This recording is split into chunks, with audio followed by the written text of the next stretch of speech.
శ్రీమాత్రే నమః. ఓం శ్రీ గురుభ్యో నమః. నమస్తే అండి, నేను మీ రామకృష్ణ హాన్, ఆస్ట్రో న్యూమరాలజీని. మరి ఈరోజు వారాహి దీక్షలో ఉన్నానండి.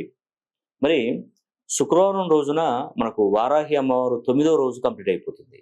అనగా సుమారుగా రేపు 9వ రోజు అయిపోతుంది. నవరాత్రుల్లో భాగంగా 9 ఆఖరి చివరి రోజు.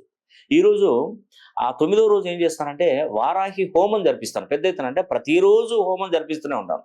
కానీ ఆ రోజు చక్కగా పూర్ణాహుతి అనేది కూడా జరిపించబడుతుంది.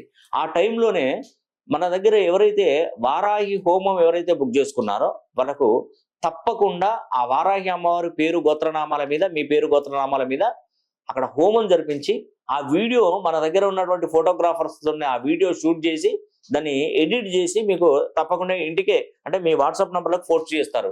కుంకుమ ప్రసాదాలు వస్తాయి. అదొకటి. తర్వాత ఈ వారాహి హోమం జరిపించుకున్నటువంటి వారికి అతి శక్తివంతమైనటువంటి కరుంగలి మాల అనేది కూడా ఉచితంగానే అందజేస్తారు. వారాహి హోమం జరిపించుకున్నటువంటి వారికి.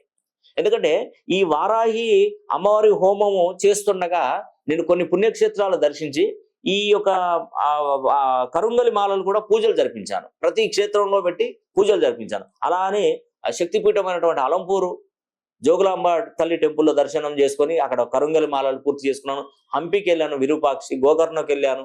అక్కడ మహాబలేశ్వర మరి ఆత్మలింగము స్పర్శ దర్శనం చేసుకున్నాం. అలాంటి భాగ్యం నిజంగా ఎర్లీ మార్నింగ్ అవర్స్ లో స్పర్శ దర్శనం ఉంటుంది మీకు. అక్కడ దర్శించుకొని స్వామివారి స్పర్శ దర్శనము, నిజరూప స్పర్శ దర్శనం, స్పర్శ మన చేత్తో పట్టుకోవచ్చు. అలాంటి అవకాశం నిజంగా ఆ మహాబలేశ్వరంలో మనకు ఎంత చక్కగా ఆ సముద్రం పక్కనే టెంపుల్. నిజంగా చాలా సంతోషంగా ఉంది. మురుడేశ్వర్ వెళ్ళాను, మూకాంబిక వెళ్ళాను, ఉడిపి వెళ్ళాను, ధర్మస్థల వెళ్ళాను, శృంగేరి వెళ్ళాను, కుక్కి సుబ్రహ్మణ్యేశ్వర స్వామి వెళ్ళాను, చాముండేశ్వరి వెళ్ళాను. ఇస్కాన్ టెంపుల్కి వెళ్ళి హరే రామ హరే కృష్ణ ఆ యొక్క కృష్ణుని దర్శించుకున్నాను.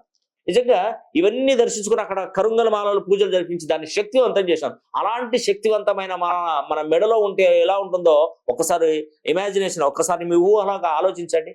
ఎంత శక్తివంతం ఉంటుందో తెలుసా. మామూలుగా కరుంగల మాలలు వందల కొద్ది వేల కొద్ది తీసుకొచ్చి మెడలో వేసుకుంటే ప్రయోజనం ఉండదు. కొవ్వొత్తి కొనగానే సరిపోదు, దాన్ని వెలిగించాలి. అంటే ఆ శక్తి రావాలి, ఆ కరుంగలి మాలకు శక్తి రావాలి. ఇవన్నీ ఎవరు తిరుగుతారండి? ఇవన్నీ పుణ్యక్షేత్రాలు ఎవరు పూజించుకొని తీసుకొచ్చి మీకు ఇస్తారు? ఎవ్వరు ఇవ్వలేరు. అది సాధ్యపడదు.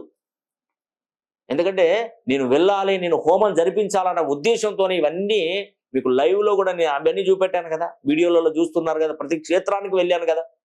ఖచ్చితంగా. ఎందుకంటే నేను నా ద్వారా మీరు మంచిగా బాగుపడ్డారనుకోండి, మీరు ఒక 100 మంది కాదు 1000 మందికి చెప్పండి. నా ద్వారా మీరు నష్టపోయారు